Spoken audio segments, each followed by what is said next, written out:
6.1 million. That's a record, right? Yay! Little old Naperville.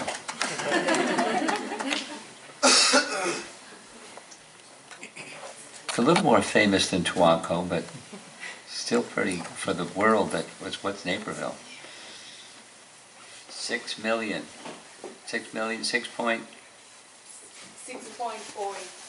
Okay, 6.1, okay. Wow. That means some people were doing it at their home and then sent their numbers in or something like that? Nice. Even the people sent their numbers in, that's nice. What to speak of the names. So we heard a number of important messages about the chanting of the name. And this evening is, okay, now we're chanting.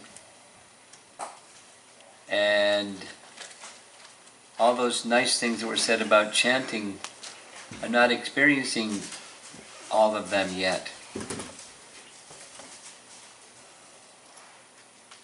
Or what's next on the chanting program? So, Rupa Goswami's teaching, there are stages of bhakti that start from preliminary faith, and then matures, a more matured state of faith and a more matured state of faith, and more known by different names, up to the faith that exists in spontaneous love for Krishna, prema. So following the preliminary faith is what happened next to. So from prema, from Shraddha, some in the association of those who have faith, one can receive further awakening of one's own faith. It's a simple principle. Through association, one takes on qualities like those with whom we associate. So sadhu sangha awakens and develops further that faith. And when that faith becomes further developed from sadhu sangha, then we do things that sadhus do. With the sadhus, we bhajana kriya. That's number 3. Shraddha, sadhu sangha, bhajana kriya. So that's 6.1 million names. And in the morning, hearing Srimad Bhagavatam, Canto 1, Chapter 1. And the commentary of our founder Acharya Sadhu, Srila Prabhupada, calling upon the previous Acharyas and their understandings and illuminations. So that leads us to Vishwanath Chakravarti Thakur has written a short, concise, and beautiful explanation of what happens next. The what happens next is Madhurya Kandamini. A cloud bank of nectar is the English translation of the title. And the whole book itself is the stages of bhakti, starting from Shraddha all the way to prema, and we're going to be discussing chapter 3, which deals with anartha nivritti.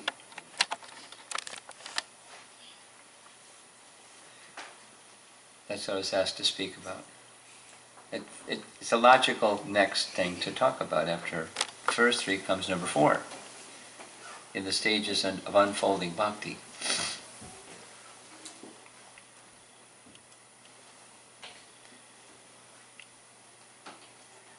So the meaning, nivritti is eradication of, and anartha is the opposite of artha.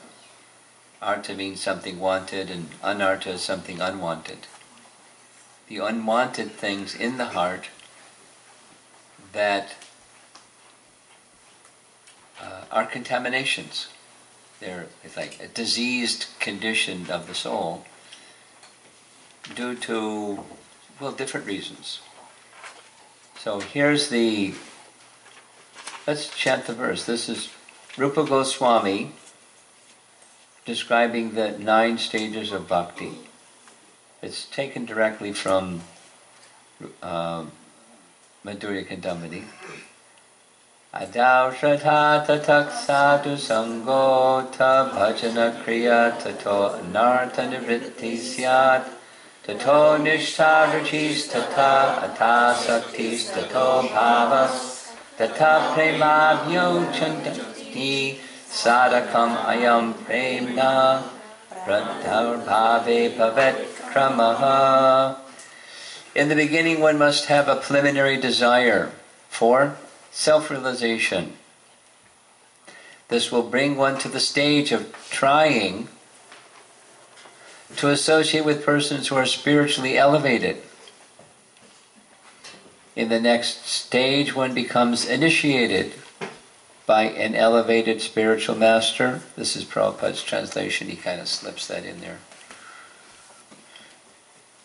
And under his instruction, but he consistently did.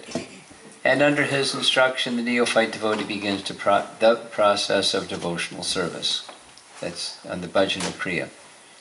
Then comes, by execution of devotional service, under the guidance of the spiritual master, one becomes free from all material attachment. Yay! Attains steadiness in self-realization. That's nishtha. Acquires a taste, ruchi, for hearing about the absolute personality of Godhead, Sri Krishna.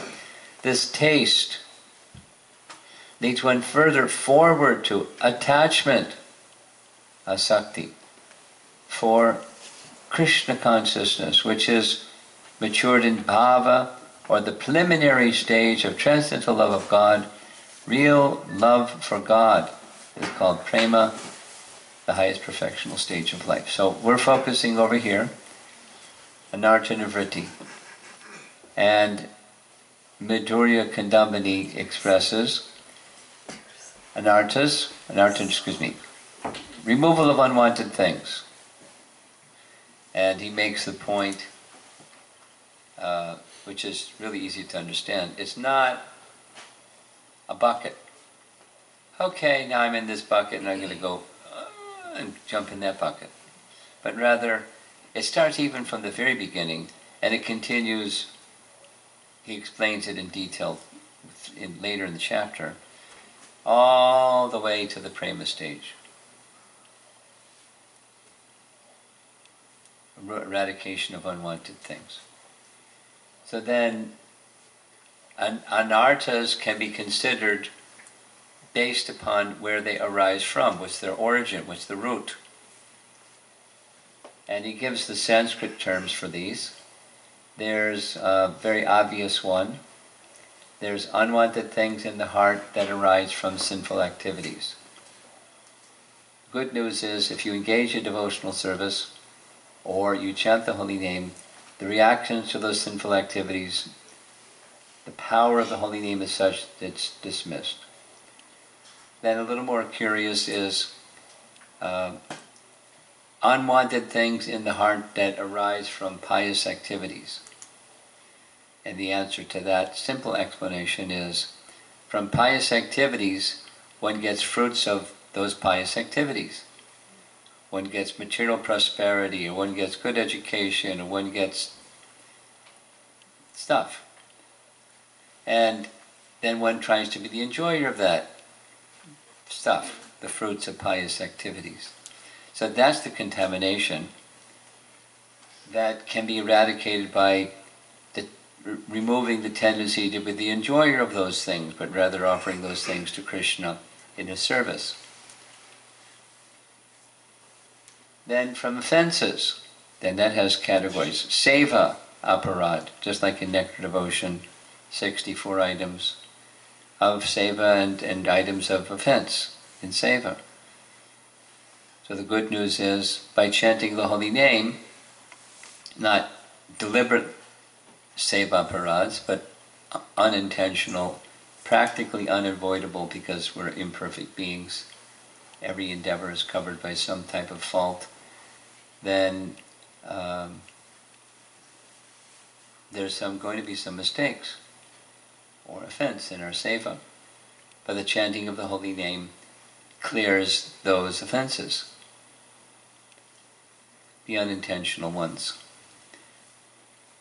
And then comes namaparad, so that's the sticky one. During the festival of the holy name, we heard this really nice song, amongst many, of Bhaktivinoda Thakur, where he was speaking of vacha and vachaka. Remember? Vacha and vachaka. So these are two forms, the swarup, the spiritual form of Krishna, the form of the person named, and then there's the form of the name. And they're, on the one hand, they're identical. On the other hand, the name of the person who is named, the form, Swarup, Krishna, is more merciful. Why? Because if you offend the person, Krishna, you can become freed from that offense by chanting, and so it's more merciful.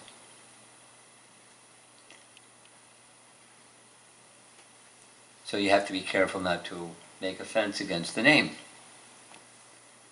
And then so we'll explore that a little bit. We're chanting, we're not chanting flawlessly, we're making offenses against the name. So what to do? Don't stop chanting. He says it specifically. And then, supposing you start to become pretty good at chanting, then there's another problem. You get success in devotional service. And then you try to be the enjoyer of those successes in devotional service. I get some name, some recognition, some praise, some title. People offer me a garland. I get to sit in a chair and I have to sit on the floor. Look at me. Woof woof. Dog.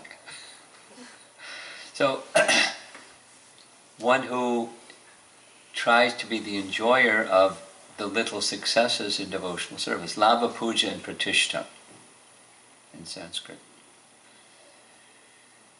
That's another anartha that needs to be carefully guarded against.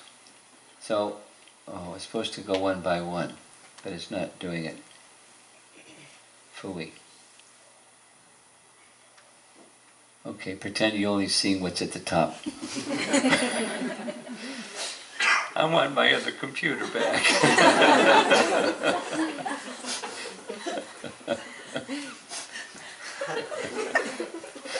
Like a little boy. Okay. Okay, so from sinful activities, there are kleshas that result from sinful activities. Ignorance, false ego, attachment, hatred, fear of death.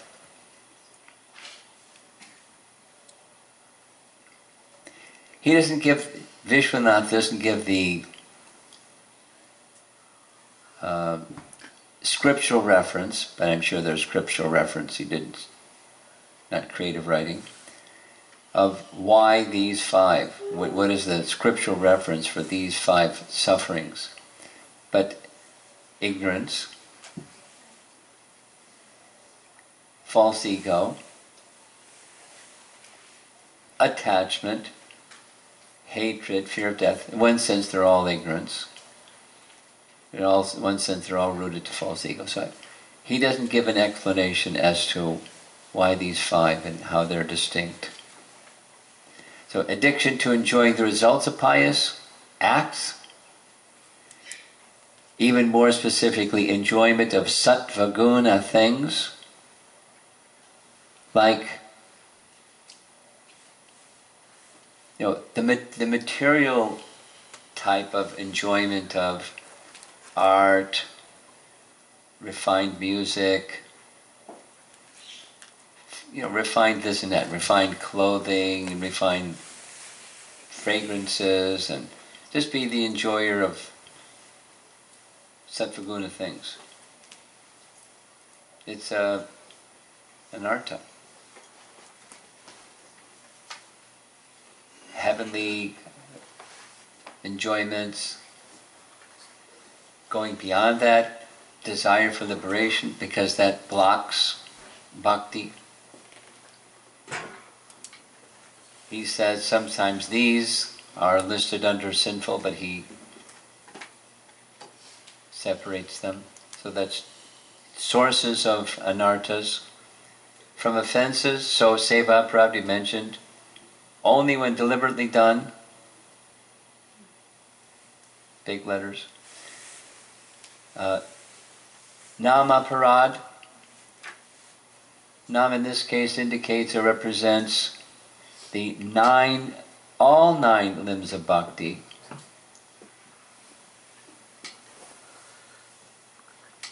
But the primary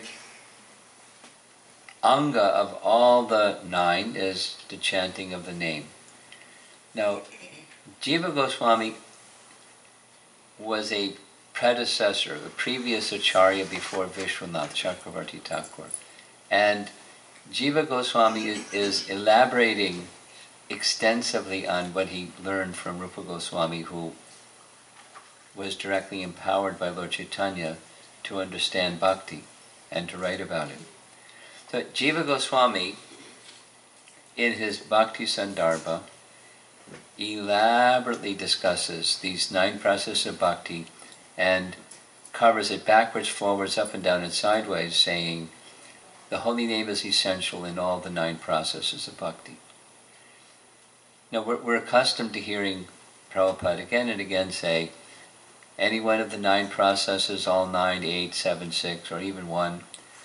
Jiva Goswami says it a little differently. He says, even if there's one, it must be accompanied by the name. Chanting. Very strong emphasis, and with scriptural support. But some people say this. He deals with the different perspectives and underscores the name, Yuga Dharma, following the teachings of Lord Chaitanya naturally, and rooted in the teachings of the Bhagavatam. The teachings of Lord Chaitanya and the teachings of the Bhagavatam are the same.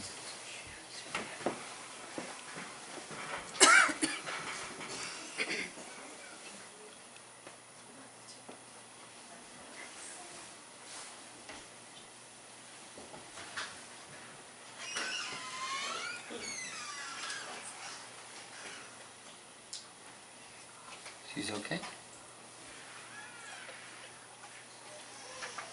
Okay. So I'm just commenting on this particular line. Nama is in Nama Aparad. Nama in this case indicates or represents as making reference to all nine limbs, because each of the nine limbs of bhakti can destroy bhakti, anarthas. However, the primary anga of the nine is the holy name. And just explaining or expanding on this one.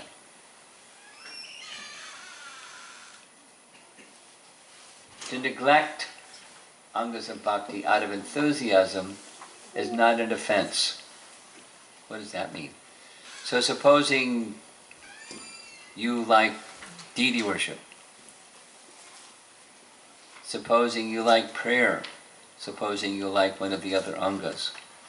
If you really become absorbed, deeply absorbed in that particular anga, and you're not paying much attention to the other ones, that's not an offense.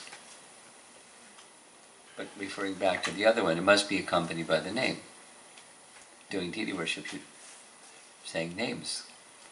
It's just built into the deity worship, when it's done properly. There's a Bhagavatam reference from the Navayogendras, Saint Karabhajana Muni speaking to Maharishi Nimi, Canto 11, Chapter 2. He makes this reference. Bhakti is so powerful that if you perform it just like a man running with his eyes closed, that could be dangerous. Closing the eyes and running, that is, I'm focused on bhakti and I'm not giving my equal attention to all the vidhis, all the smarta vidhis that are involved in the Vedas, or the duties of my particular varna or ashram. I'm just so absorbed in bhakti, I may not be attending to so many rituals and details. That's not an aparad. Doesn't mean it's okay to be neglectful. But that when there's deep absorption in bhakti, then details and details. This Yamunacharya wrote such for to hell with this one, that one, or that's Prabodhananda Saraswati. No. Huh? Not Madhavendra Puri. Huh? In relation to Vrindavan? Yeah. Anyway, I'm not giving attention to all those other things. I'm giving my attention to the lotus feet of Krishna. Thank you. And people may criticize me, that's Madhavendra Puri. But, what can I say? Yamunacharya, similar, different. Exclusive bhakti means it's not an offense that something that's over there that's like, if it's not attended to, it's not an offense. That's not to be used as an excuse to be inattentive. But when the absorption becomes so profound, then there's no offense. So, because the essence is the absorption. So when one is so absorbed, closing the eyes and running, while eagerly pursuing the goal, does not result in an aparad. Anyway, that's a detail. Then number 4 is the fruits that come from bhakti nicely performed. Some wealth may come, some worship may come, respect may come, position, title, fame. It's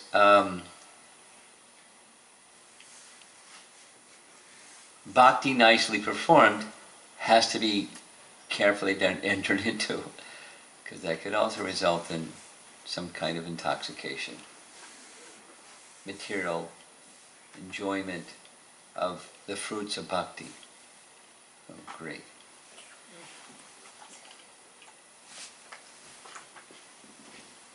I want my computer back.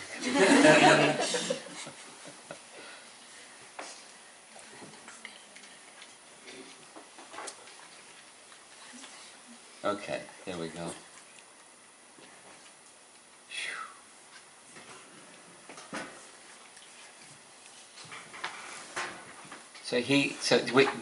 Let me stop just reading from the slides and stuff, just describe. We're here in ISKCON, Naperville. There's some core devotees who are very much appreciating the bhakti process. We're absorbed in the bhakti process. We want to keep going, not just get started. One of my godbrother friends says, we're not just the International Society for Introducing People to Krishna Consciousness Incorporated.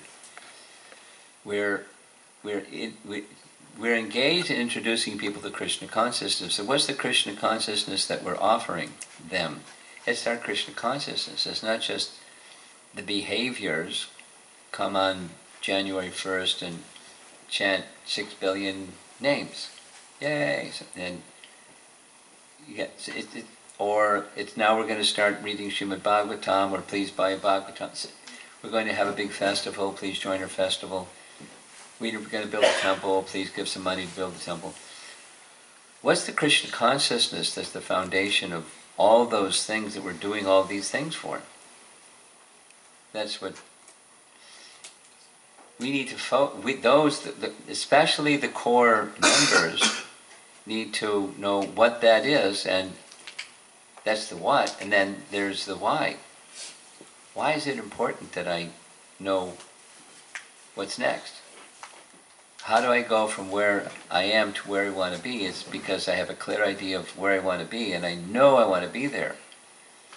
And so this anarthas topic is, okay, now we're Shravanam Kirtanam, and we're hoping that the Vishnu Smaranam stage comes. And the Vishnu Smaranam doesn't just mean sloka recitation, or the numbers of names we chant as a devotee, or as a group, or as a family, or as a community, or whatever.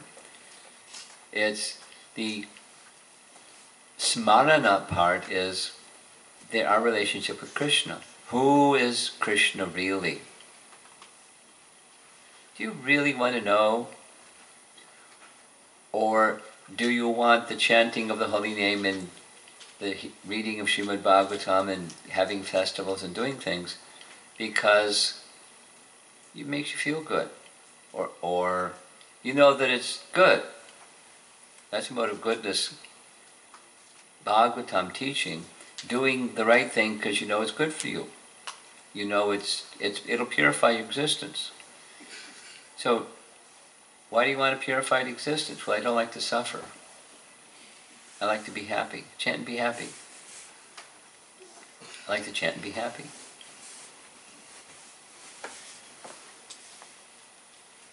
What does be happy look like? Well, I get along with my family members, and when people say mean things, I don't snap back at them. I'm just like, I'm a good person. And then I'm happy. Anyway, there's deeper understandings of what happy is, and chant and be happy. And so at least we're inviting people to come and join us in different ways, having festivals and invitations and marketing and thises and that's, festivals, book distribution, holy chant, public chanting, kirtan. We want to bring people into what? And so we, the regular members looking around the room, we say core members, we need to know what that is and really want that. And this anarthas stage is very important. How do we take up chanting in such a way that the heart truly becomes cleansed, and we have an idea what that heart, when it truly becomes cleansed, looks like, and what it doesn't look like. In the Anandam Buddhivardhanam, what do we know about an Ambudhi of Ananda? What do we know about Ananda? What to speak of an Ambudhi of Ananda? We don't have a clue. We have that's a maturing stage of chanting nicely. Even in one name, there's an ocean of Ananda. There's everything in one name. And then name after name. We want many, many mouths, we want many, many ears. The mind becomes, so Rupa Goswami's teaching, the mind becomes stunned. The senses become inert.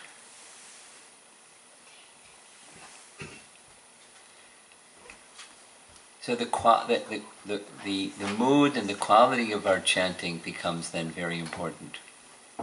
And if we don't do the chanting in the proper mood, then unwanted things will arise in the heart from offense to the name that we're chanting because it's good for us. We don't have sufficient understanding of how to take that which is good for us, and even take that which is good for us and make offense. It's certainly possible. It's almost for certain it's going on. Jiva Goswami says that, kind of reassuring, it's not just in this lifetime we made offenses against the holy name, but rather he explains anarthas are carryovers from so many lifetimes. When we're born, we got a load of anarthas. They may not be matured yet, but they're there. That's why we took birth, why we got one of these things, a material body. Guna and karma normally are spoken of as that which develops the body. But then we have the body, and then we have consciousness within a particular body that's been awarded to us, and there's this load of anarthas that we're carrying with us. And the human mission is to relieve the heart of those things. Chanting gives the opportunity, but chanting then needs to be done in the right manner. That's the sanartha nivritti stage. So we need to know what anartha is and how to remove anarthas. Where do they come from? That's the beginning of this chapter. And then here's how you can get some more of them if you want, or if you're not careful, you get some more of them. And here's the way that you can get rid of the ones that are already there, what to speak of the more of them that may arise inadvertently. So it's an important subject to go to another level, or at least another step towards another level of awakening of our dormant Krishna consciousness. It's a very important topic. In fact, as far as I can see, it's like the biggest of the 9 stages of bhakti. It covers the most territory.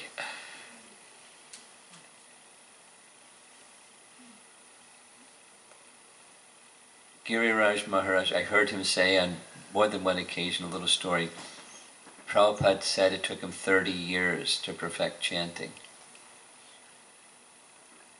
And if it took Prabhupada 30 years to perfect chanting, how long is it going to take us? But we have to want to perfect our chanting. In order to perfect chanting, we have to know what it looks like in order to really want it and take it up properly. So that's what this discussion is.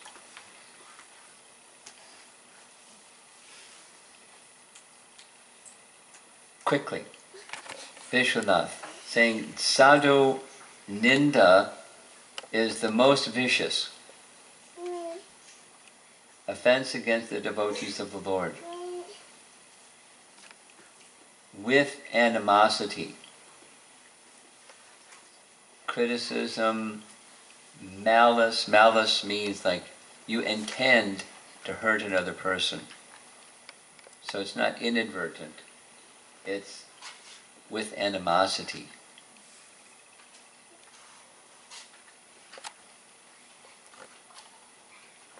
And my mind is going to this offensive thing that happened,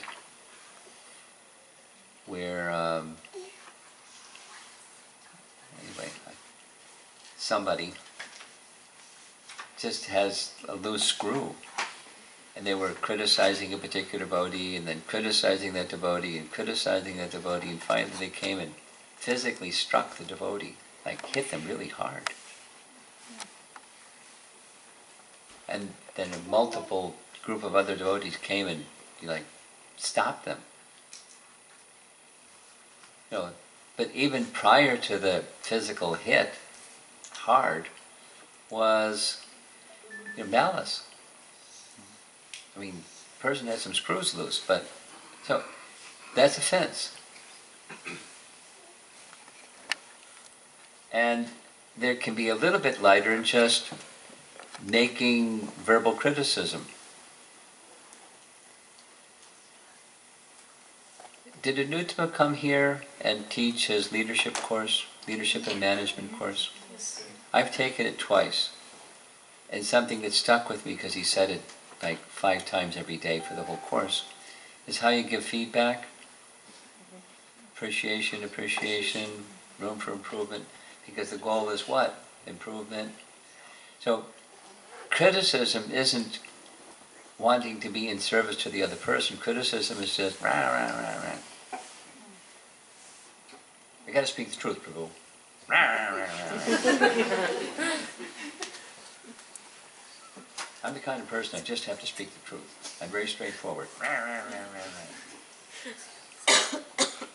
Not the attempt to, the wish to be in service to the other Prabhu and help them go beyond some shortcoming that they may be perfectly aware of, they may not be at all aware of, but my wish is to be, as their well-wisher, see them appreciation, approve. Room for improvement. Just before coming here, I had to write 2 letters that I've been not wanting to write. They're way overdue. But I had to correct 2 devotees that were heading for the ditch, and I knew that they wouldn't take it coming from a good place. They'd just say, I'm just being criticized. It's hard to give, and that's in the position of a person that's in the role of a spiritual master to a disciple, or a parent to a child, or a friend to a friend. How to say, depends on the relationship, certainly, but it also depends on the willingness of the person to get a tap on the shoulder and say, you're heading for the ditch. So if words of course correction need to be given, the place of consciousness has to be the right place. Not just, gotta speak the truth, Prabhu. Or you don't even speak to the person, you go from person A speaks to person B about person C. That's a no-no. If you're person B, to hear person A speaking about person C, you can remind them, go to person C.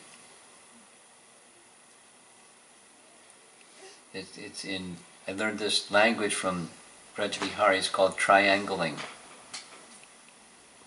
There's a mediation and conflict resolution term called triangling, where person C, here is the person A was speaking to person B about person C. Guaranteed. Yes? When you say something to person B about person C, know for certain person C is going to find out. So go to person C. Or don't say it. There's this saying in America, if you can't say something nice, then don't say anything at all.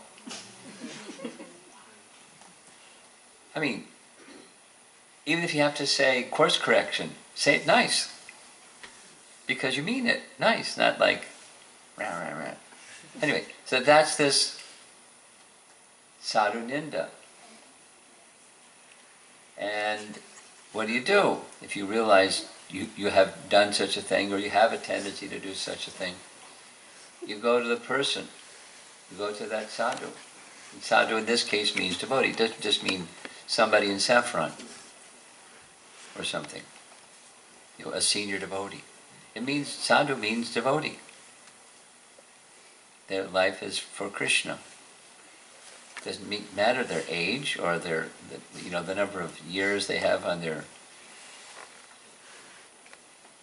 door jamb that says how many I've been chanting. Anyway, a sadhu is any devotee, even if ill-behaved, not only a pure devotee. That's Vishwanath. Here's what to do. Failing to approach the Vaishnava thinking they are It should be exalted, not exhaled.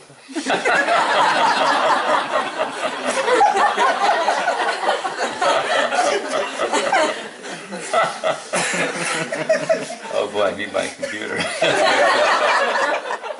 Well, I don't need to ask this Prabhu because they're so elevated, and it just compounds the offense, according to Vishwanath. Pointing to a defect of one who has been offended does not minimize the offense. Oh, well, of course I did this because they're blah, blah, blah. That compounds the offense.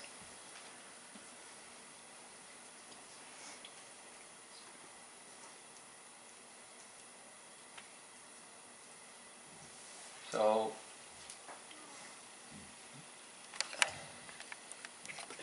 it's a very serious one.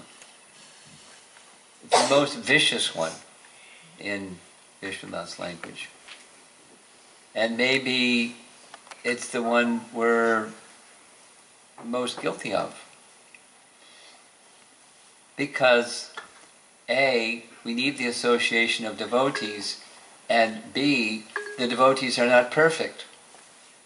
And C, when we start associating with those that are not perfect, we see what their defects are. And if we're prone to point out the defects of others, we're going to get into the defense program. So maybe I just should be away from devotees. No, we need devotee association, and we need to overcome that tendency, because it's a material tendency. Boom, boom, boom, boom, boom. So we need to be in this, exactly what Anuttama was saying, appreciation of it. In the heart of this devotee, there is a desire. I'm thinking of certain devotees. There is a desire to be in Krishna's service. And they've dedicated themselves with various sacrifices to help carry out the will of Krishna and serve Prabhupada's mission and so forth. And this devotee has such and such tendencies, and practically everybody recognizes they have such and such tendency except one person, that individual themselves. And who am I? I'm this little person that kind of, I don't want to get in their way because I'll get run over. So, what do? So, we don't criticize that person. That's for sure. We want to be well-wishers of that person, and then there's different things. Anyway, there's the things one can do, but there's certainly things one should not do.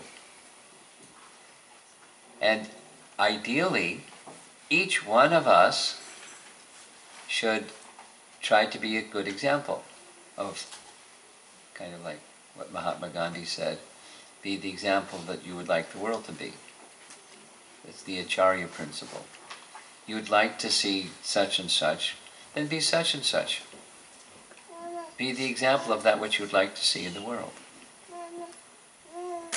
Don't criticize those that are not like what you'd like the world to be. I mean, it's easier to say it than to do it, but that's a principle to live by, and that will help you, each one of us, individually and as a family and as a community, to become better chanters of the holy name, freed from this one. Very practical. And having spiritual potency. There's this little section in Chaitanya Charitamrita that I like reading it again and again. I like referring to it again and again. There's a section where the author of Chaitanya Charitamrita, Krishnadas, Kaviraj Goswami, Krishnadas, was requested by the Vaishnavas to write Lord Chaitanya's biography because he's Kaviraj. He's a Kavi Raj. He's the most learned amongst Kavis. And so he could express what he heard from Raghunath Das Goswami in excellent language. But he was very meek and humble, being a qualified Vaishnava. So he was reluctant, but he was being instructed, so he had to overcome that reluctance. So he went to all the devotees, especially the senior devotees, fell at their feet and asked for their blessings. Not like, cosmetic, but just, in a very sincere way. Because only by the blessings of the Vaishnavas could such a task be accomplished. So one of those persons he went to was Haridas Pandit. And Haridas Pandit was a disciple of anarthas something, who was a disciple of Gadadhar Pandit. And Haridas Pandit was involved in two things. He was involved in deity worship of Govindaji in Vrindavan, and he was very, very expert at Srimad Bhagavatam. And Haridas Pandit, the way that he's described by Krishna Das, is part of his character was he would never hear criticism of others. The people never brought criticism of others to him because he wouldn't hear it. And then the explanation Prabhupada gives is, there is this phrase, adosha darshi. Dosha means fault, and adosha is no fault. Adosha darshi, he doesn't see fault in others. Then Prabhupada explains, it is understood, with everything, there's quality and there's fault. Guna and dosha. But he only saw the quality. And he didn't see and he wouldn't hear. I mean, it's not like he had his eyes closed like a rabbit. Here comes some danger, look out. Kind of idea. He could see because he was a learned person. You see through the eyes of Scripture. You see when somebody is clean or dirty, or whatever. Or somebody has their tilak on or they don't, or whatever. You see. But he doesn't see with the eye of criticism. His heart was not capable of that. And because his heart was free from that, what did he see? He saw Krishna. His heart was pure. And he could see Krishna within others. And he could see the Krishna bhakti within others. And so he was a source of expanding the Krishna bhakti within the hearts of others just by being with him. So this was it's a nice instruction about the character of an elevated Vaishnava. We're not yet elevated Vaishnavas, but we'd like to become elevated Vaishnavas. And whatever others are doing or not doing, we're to become elevated Vaishnavas. Each one of us. And be very careful about criticizing those that are not yet elevated Vaishnavas, but they have shortcomings. Who wants to volunteer, raise their hand and say, I have no shortcomings? We all have shortcomings. And anybody who were to say otherwise, they're a fool. So here we are, with a group of us, all gathered together with shortcomings. And we value each other's association. That's good. And we want to be good examples to help those who we're in the room with here, not just our family members, certainly our family members, but others as well, especially those that want to go beyond their shortcomings. That's nectar. Let me be a good example, and as a result of a good example, a bhakti facilitator for others who want to grow their bhakti together. That's what communities do. families and association with other families and people with other people, and when we chant together, read together, serve together, grow in Krishna consciousness together.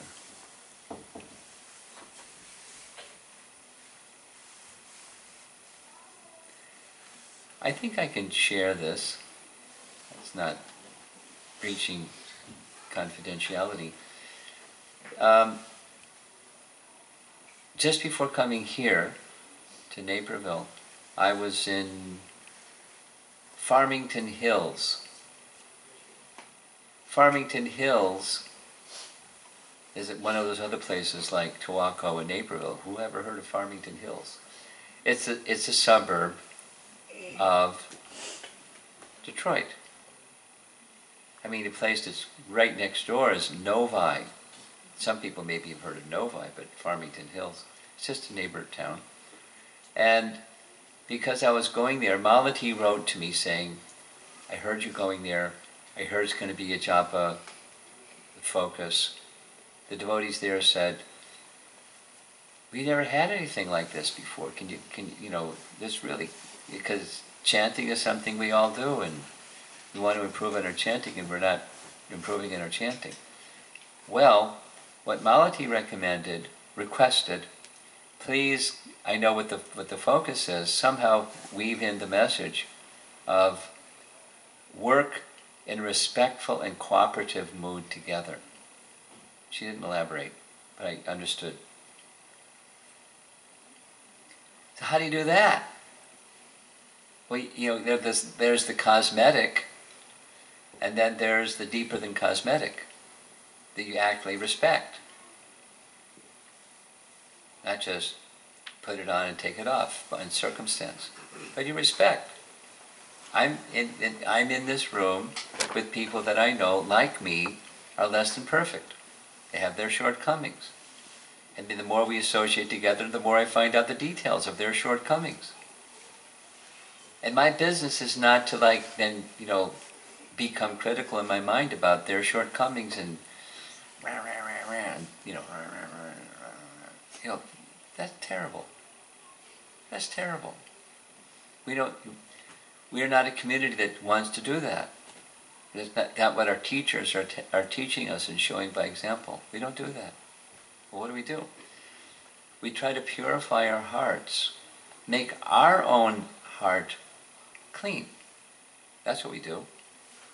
And as our heart becomes clean, while we can see, we don't focus on what the shortcomings that we see. We focus on the bhakti that we see, and we try to grow the bhakti and be, as a friend, accepting of our friend or our family member or our community member or whatever, and help one another grow in Krishna consciousness, because my heart's becoming cleansed by chanting carefully. I'm using that word chanting carefully because it's directly the theme, one of the themes of this Festival of the Holy Name, this text 7 from Nectar of Instruction. By chanting carefully, the disease of material existence, the jaundice of avidya is cured by, as jaundice is cured by Misri, the word he uses is sita, different than Ram's consort Sita. Sweet. Means furrow, but it also has a Sanskrit meaning of the sweetness of rock candy. That's how you cure jaundice, but the sweetness, you can't taste it when you have jaundice. So the conditioned life of material existence is made, again, sweet. The taste, the tongue tasting the name, when one is carefully chanting. So what does that mean? So that's a whole topic. That's our topic, isn't it?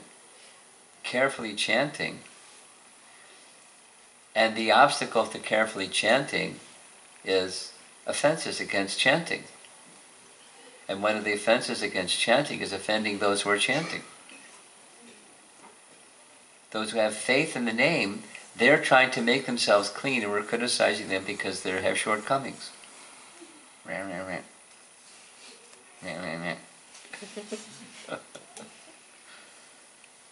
Awful. That's an offense against the name, because it's an offense against the person who has taken shelter of the name. We don't do that. Whatever tendency there may be to do that, check the tendency. And what do you do instead? Make your own heart pure and be in a mood of service to that other person, whoever they are, that in whatever the shortcoming is. Maybe I have, it's somebody else's business rather than my business. But let me remain their well-wisher and wish to be in a mood of service to the Prabhus. And then what to speak of, there's all these other new people going to come in. Yes?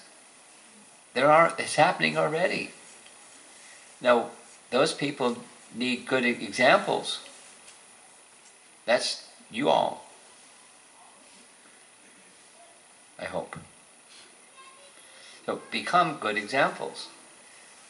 Because it's kind of like, this is a sannyasi joke.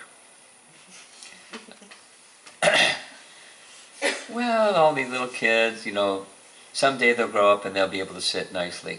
And then they grow up and they can sit nicely, and there's a whole batch of new kids. Then there's a whole batch of new kids, so it just keeps, and there's going to be a whole batch of new people. And those whole batch of new people are going to have hearts that need, Chaita, Darpa, and Marjanam.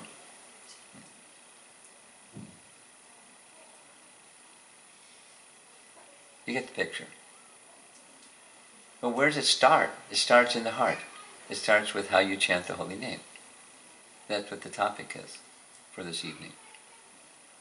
Now, our acharyas give us teachings, and they're very concise, they're very inspiring, very interesting. I'm just going to complete the chapter, I think. What time is it? Yeah.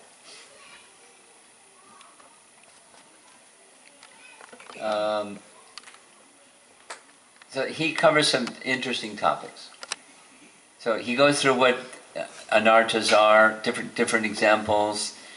There's degrees of eradication of anarthas. The essence of all of that nice section is the chanting of the holy name is the most important characteristic of getting to prema in this anartha nivritti stage. So, can anarthas arise even after attaining the lotus feet of the Lord? For example, Chitraketu. He saw the personality of Godhead. But then he had this apparent maha-aparad that he offended Lord Shiva, but it was apparent. And proof. He retained his prema. Even when he became a demon, he was in the topmost stage of bhakti. So it wasn't really an offense, because offense can destroy bhakti. Or totally cover, it wasn't covered. Interesting. Then Jai and Vijay, their offense was apparent. Wow, how's that? Because they had prayed. This is a partial summary of their prayer. Somehow make us inimical to you so you can enjoy the pleasure of fighting. Diminish your affection for your devotees. Please fulfill our prayer. We know we're intimate servants of you. We know that you have this chivalrous spirit within you. But who can be a suitable opponent for you? It's got to be your devotee. If you want, we'll be that. We want. If you want, please, take away your very clear affection for us and let us become your opponent, if you so desire. So, it was an apparent, that fall of Jai and Vijay was an apparent fall of Jai and Vijay. And often would Prabhupada say that it's not the Hiranyaksha and Ranikashipu, etc., it's always Jai Vijay from Vaikuntha. That's an exception. Otherwise, it's actual demons. And, for example, with the Jamila, if it says one holy name can eradicate everything, then how can there be any anarthas remaining? Well, the holy name being unhappy with the offense made against it does not manifest its power in the offender. Well, how are the Yamadutas powerless to attack? Whoops, excuse me. Yeah. You're saying the holy name, being unhappy with the offenses made against it, doesn't manifest its power in the offender. Well, the Yamadutas couldn't stop the Vishnudutas. They were powerless to attack Ajamila. Well, intervention by the Lord of Death, Yamaraj, and any other means of purification cannot free him from the anartha. So in other words, Ajamila not only got rescued, but he had to go worship Vishnu. That's this, second chance. He worshipped Vishnu. He wasn't qualified to go to Vaikuntha Loka without worshipping Vishnu. He worshipped Vishnu and went to Vaikuntha Loka. Anyway, that's Vishwanath.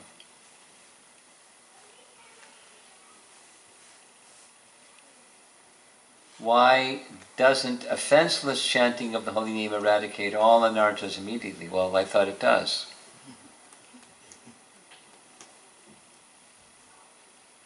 As a fruit tree bears fruit only in season, so also Namaprabhu reveals his mercy upon the offenseless chanter in due course of time. I wish this would pop up one by one. I wish I had my computer. Krishna is not obliged. He's not our order supplier. He gives his mercy how he wants to give his mercy, when he wants to give his mercy. He's by nature merciful, and he knows who we are, and he knows who he is, and he knows our relationship, and he gives his mercy in a manner he wishes to give his mercy. And that's nice. It should be that way. It is that way, and we love it, because he's the master and we're the servant. You're like, well, why did Prahlad have to undergo ordeal? Or why does this nice person I know, really, really nice person, they're a really good person, why do we have to go through ordeal? Krishna made a boo-boo. Or Krishna's neglecting his nice devotee. Why is Krishna neglecting his nice devotee? That's presumptuous. Krishna knows exactly why he's doing. We don't know exactly why. We're not Krishna. And the purposes for which Krishna does what Krishna does, and the way he does it, and the timing he does it, he's perfect.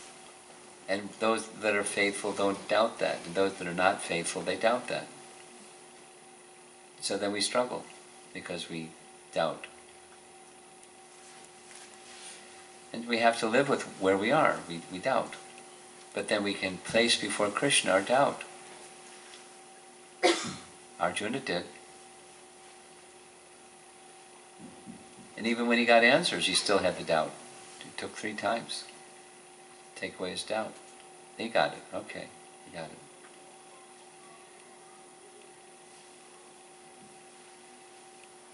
it. The path of eradication of anarthas, it's in this chapter. It's gradual, gradual, gradual. Don't expect anything different than gradual.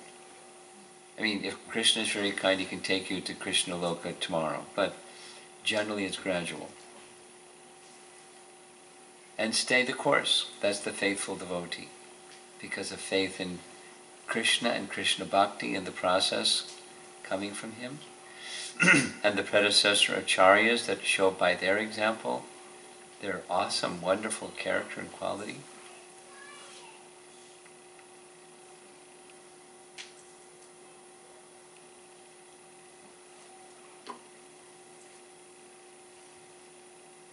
Well, while I was in Detroit, I heard something that's nice, so I'll share it. Really, it's off topic, but it's nice. Anyways.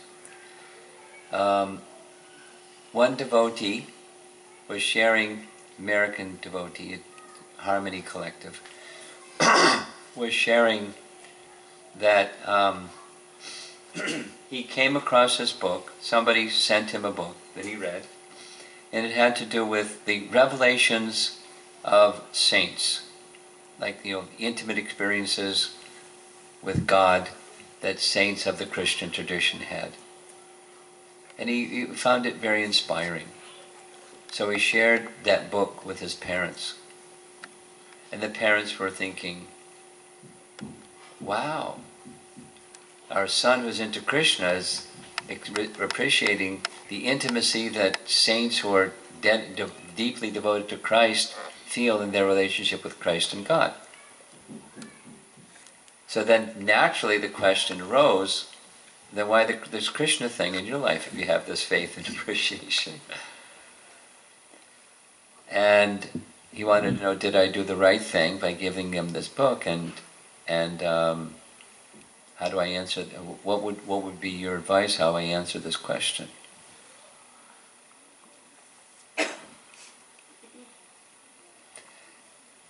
Persons can have a very. We don't have a franchise on loving relationship with God. There are many persons from many traditions that have a loving relationship with God, because He's all loving. That's our conviction. And there are different persons that have different experiences, mystical experiences, profound experiences of their relationship with God. It's wonderful. He's all loving. And then we respect that. Why not? I mean, I can think of some reasons why not. We're just immature, but He's all loving. That's who He is. So he did the right thing. And then, if you have this appreciation, then why the Krishna thing?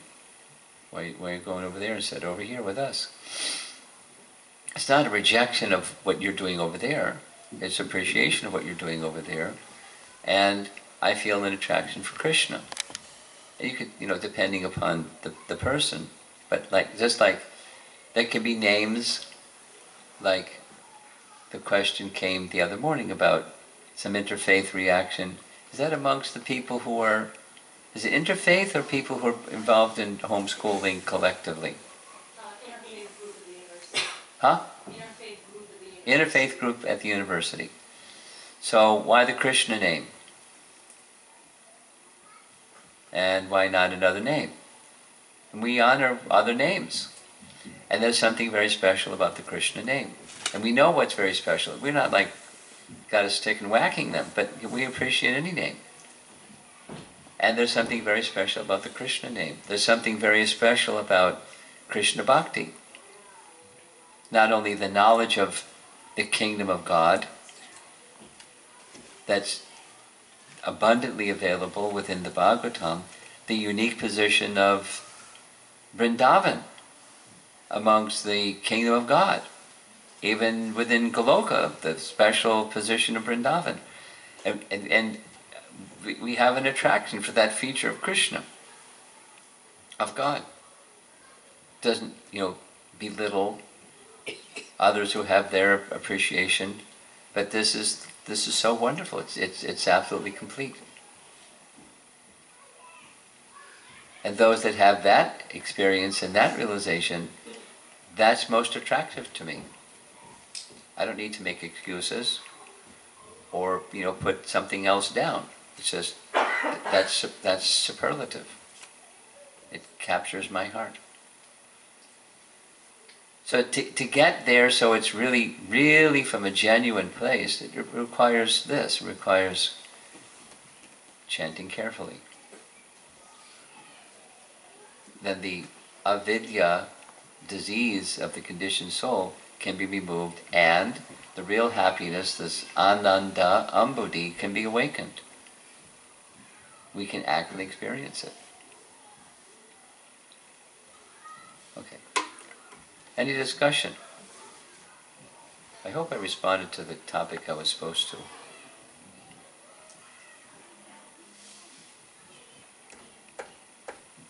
Comments? Yes. Maharaj, you mentioned about not just bringing people into Krishna consciousness, but focusing on the core. I didn't catch the point. The point is, we have, as new people are coming in, we have to be examples, transformation agents, not just numbers, warm bodies. We need to be agents to assist those who come to see what bhakti really is, and to help them become what bhaktas really are, not just people who come, not kanishtas, but aspiring madhyamas. So we have to become madhyamas that are a little bit further along than the kanishta madhyama stage, at least the madhyama stage. Maybe further. So we can be agents of the purpose that the temple exists, or the purpose that our teachings exist. We have to be, actual examples of that. How does one measure for themselves to be at that stage? Well, that's a big question, but keep the response short. Attachment to the sound vibration of Krishna, and detachment from contemplating being the enjoyer of temporary things. Because that attraction and attachment for sound vibration means attraction and attachment for bhakti. It means, in the home, and in my life. It starts from sound. Vishvaksena kata ruchi. That's a measure. And then detachment from the rest. There's a verse in the Bhagavatam like that.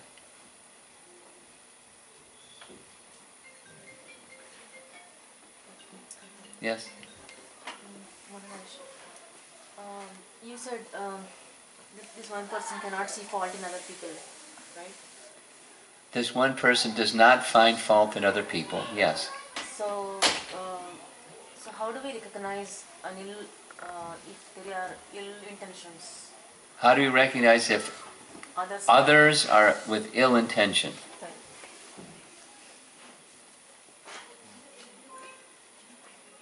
That's a good question.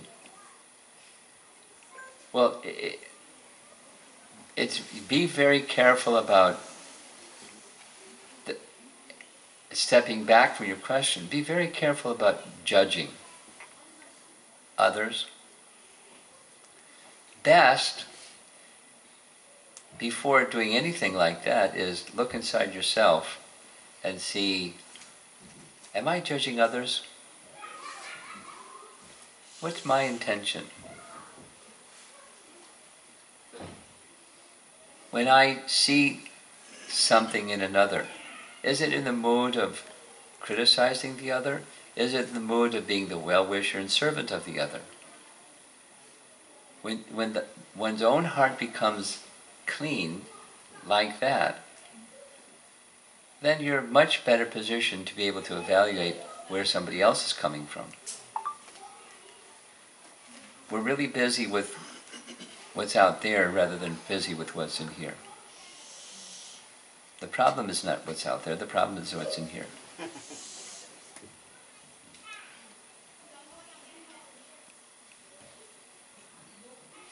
Bhaktisiddhanta taught that consistently. And when this becomes clean, then I'll be able to very clearly understand, or much better understand, the heart of another. Now, in some cases it's just blatantly obvious. In some cases, at both ends, that somebody is not like that and somebody is like that. When it's kind of this, in between the blatantly obvious zone, be very careful. Instead, make the heart free.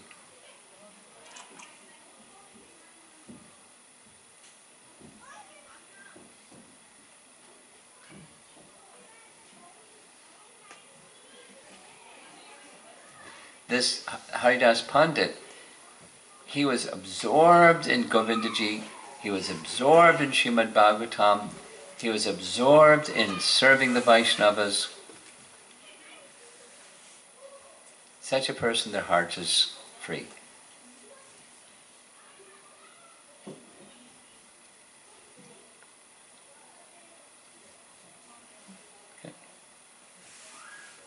Hi, Vishnu Maharaj. Thank you for your class. I just had one question going off of that question. Hers. Yes. Yeah. Are we always to accept shortcomings of all shortcomings, or is there a boundary of which where we're not accepting the shortcoming, but going to that person's seat and explaining their shortcoming or anything? Well, like I never said don't go to person C. We have to consider, is it appropriate? Is my relationship one that I can do that? But if I see, I'm not Haridas Pandit, I'm Vishnu Das over here in Naperville, and I'm seeing something. Now, immediately, go into the space of mode of goodness. What am I supposed to do? What is the best way to be of service to this Prabhu? Start with that. And so it's not just be accepting of, it's just that's the package may or may not be like that. My perception is the package is like that. There may be lots of things I don't know, and it's really not the package. But the package may be like that. It seems to me. So, what's the best way to be of service to this Prabhu? you're asking me? No, I'm just saying that's the reflection space that you go to. Mood of service. And so then you have options. One is to pray. The other is to go to person C.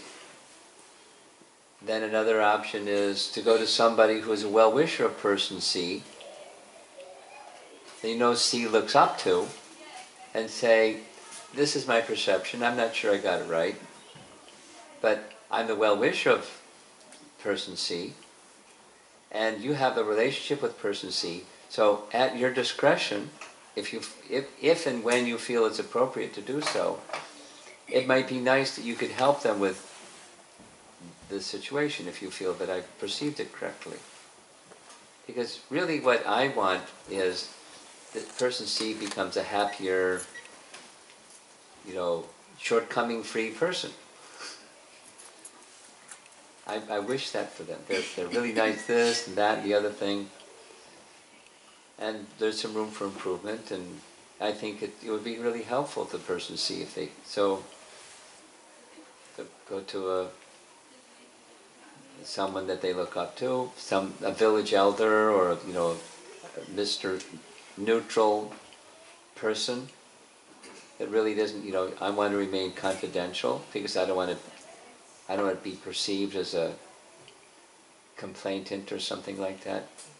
But you're skilled in social ways if you can think of a way that can help person C. So, but certainly going to person C is an option. And a lot depends on the relationship. But those are one of the things you can do. So one of the things not to do is go to person B about person C. Rah, rah, rah. Oh, really? Well, not only that, but rah, rah, rah, rah. Really? Person C is a badder person than I thought they were. Let's make a campaign against person C. And there's no benefit goes to person C. No benefit goes to person A or B either. They just make offense. And so Prabhupada's statement this is going on. So we don't want to be participants, and so there are options. Minimally, on the positive side, pray to Krishna or the deities. They love the deities. They love their spiritual master. And offer a prayer to their spiritual master that you're dear to Krishna. Help this nice devotee, person C.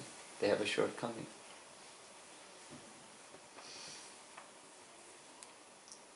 Does that help? Yes, Mark. But what if, let's say we do go to person C and we give them genuine constructive criticism. We'll start with the appreciation part. Okay. Okay, then room for improvement, appreciation. Then, and they don't respond. It stays the same, right? Yeah. You did some service. You want to please Krishna. So do whatever you do or don't do whatever you do with the mood that Krishna should be pleased. You just did your pleasing Krishna part. You're not wanting a result specifically. You want to please Krishna. That's the result. And Krishna's in their heart. So he knows that you tried to please Krishna, and he'll help that person because you're a well-wisher to that person, because you're an elevated Vaishnava, and he likes elevated Vaishnavas like you. And he'll want to help you fulfill your... But it may not happen like that. It may happen some other way or something, whatever. Okay? Thank you. 2 questions. Then one over here, I think we're going to end. Mataji, go ahead. You told about one of the anarthas enjoying the sattvic gunas of bhakti, but we really want to develop a higher taste of bhakti. Good. That is a wanted thing. So That's a wanted thing. What is the line of distinction between that wanted and this unwanted? Well, the Sanskrit phrase is labha, puja, pratishta. Someone honors you. Oh, Mataji, you're such a nice devotee. Or you cook such a wonderful feast. Or you dressed the deities so nicely. Or you arranged the festival so fantastic. Oh, Mataji, you're wonderful. Yes, I'm wonderful.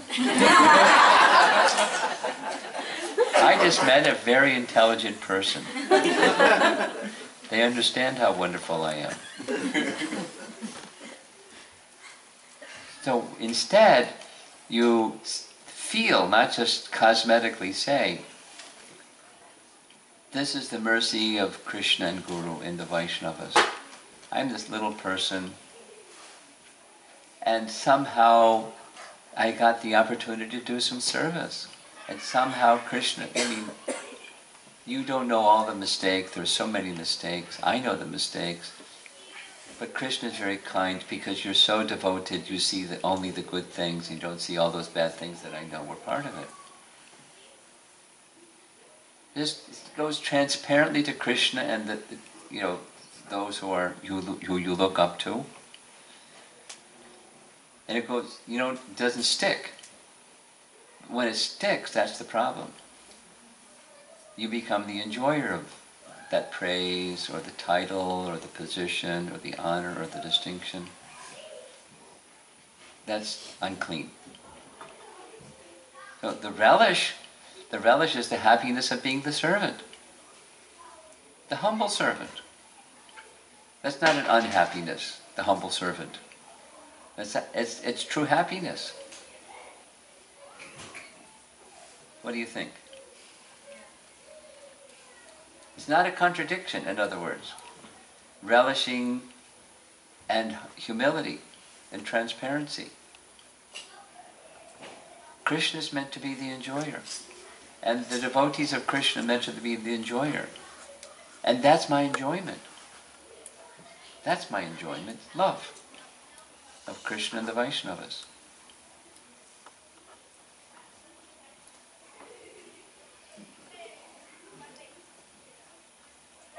In one sense, that's high. In another sense, we certainly want to be a little successful in our bhakti, and a little success in bhakti, something's going to come.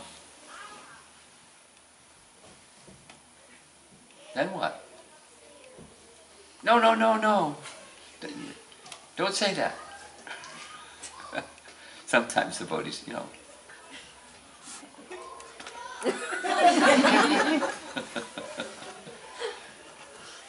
You just be transparent.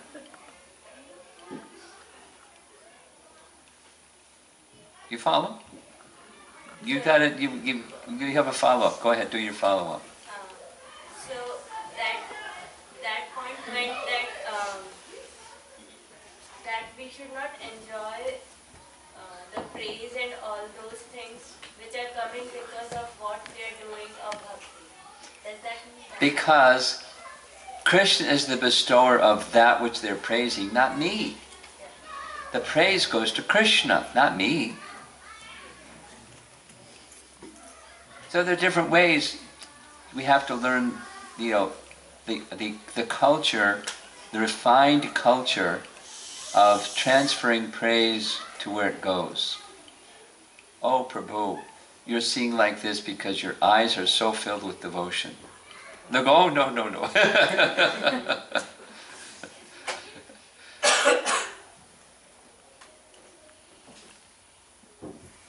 It's different ways.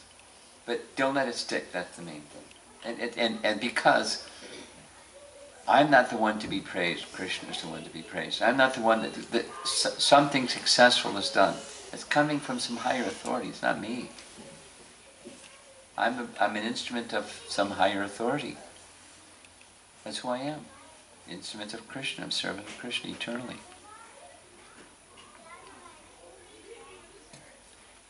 Now, in Braja, they may do other things.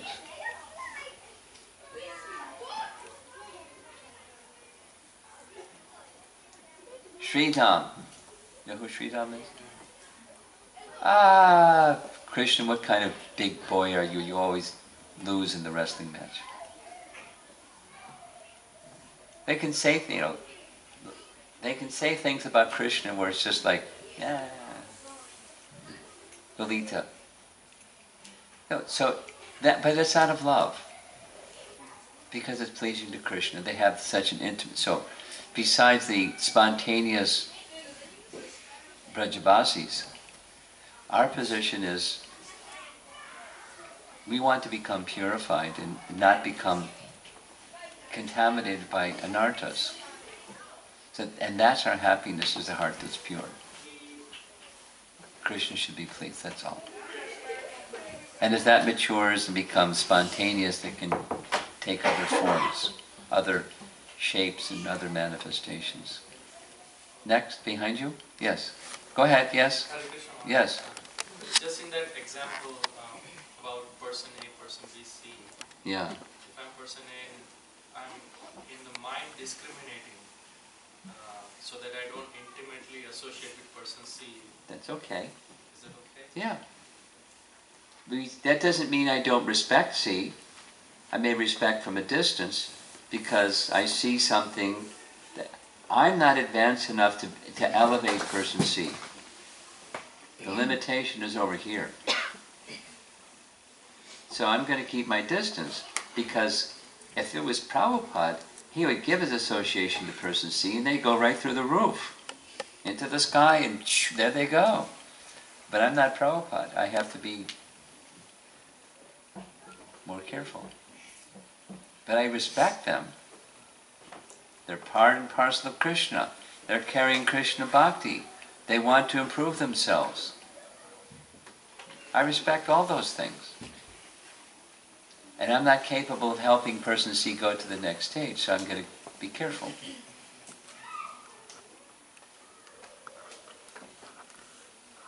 You had something? No? I had it, but you already answered. Okay. One question here and there. Okay, go ahead. Do you have to be in the What? Do you have to be in the prema stage to like go to Vrindavan, like go to? You have to be in the prema stage in order to go to Krishna Goloka Vrindavan. Yes? You want a shortcut?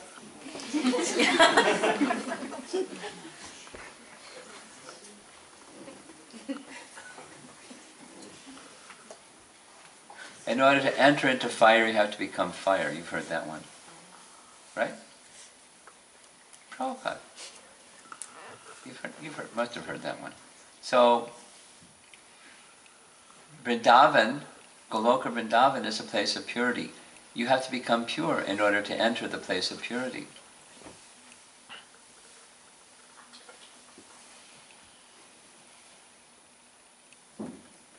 Krishna will help you, but you have to become pure to enter into the realm of purity.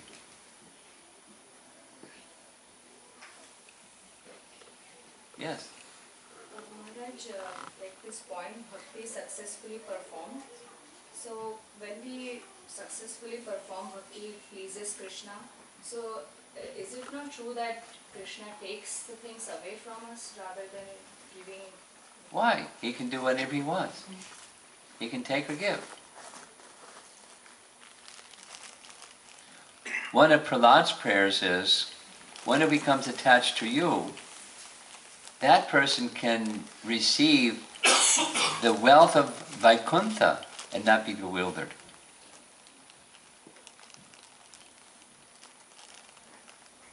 We have examples of Vaishnavas that had nothing and Vaishnavas that had wealth of unlimited wealth. It's not. Krishna's not a cookie cutter God. He has relationships with each one of us. Different. Yes. I have a question and an appreciation. Yesterday you read a quote. It was the first quote you were reading for Srila Prabhupada in the evening about chanting.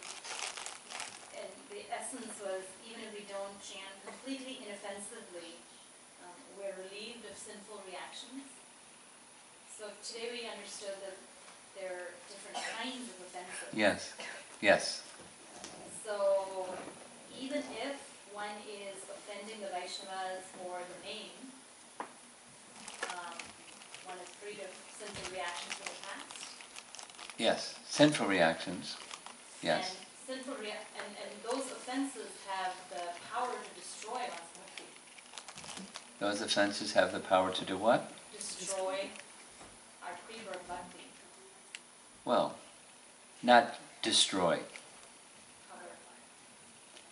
Shabir bhakti vinashati, but bhakti is never destroyed. Covered, but not destroyed. Does that answer your question? Yeah. Thank you. Maharaj, the same example, ABC. And the question is, I had actually two, Maharaj. Uh-oh. So, the first question is, if I'm in position of person B, and A comes to you about C, what do you do? yes. You smile. Say, Puji, this sounds like this is really important to you. Why don't you go talk to person C? Wow, person C, forget it. But not going to help any. You just don't criticize person A. Just say, it's not going to help you bring stuff about C to me. That's not going to help. Doesn't help you, doesn't help me, doesn't help person C. So take it to person C, or here's some other options for you. Pray for them, but don't talk about person C in their absence. I'm uncomfortable with that. Or you can say, Prabhu, I'm not an advanced devotee. I can't hear these kinds of things. I want my bhakti creeper to remain strong. So please don't bring these things. And it depends. But don't just sit there like a duck and go, uh-huh. Uh-huh. Uh-huh. you're not a good receptacle for the person what to talk about person C. So don't, you're not fun anymore.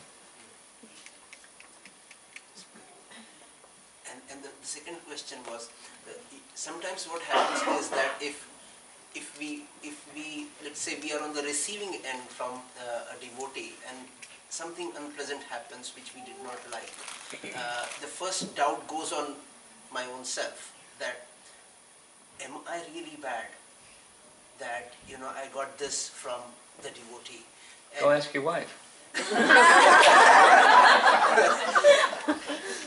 Checks and balances, right?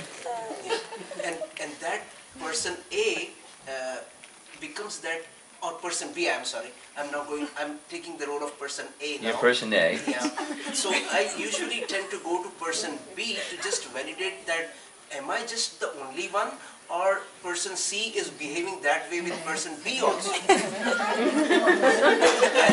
that gives me some kind of a validation that, okay, you are not alone, this happens with everybody. So There's permutations and combinations. But it boils down to the same thing. That's just a backdoor way of doing this first thing.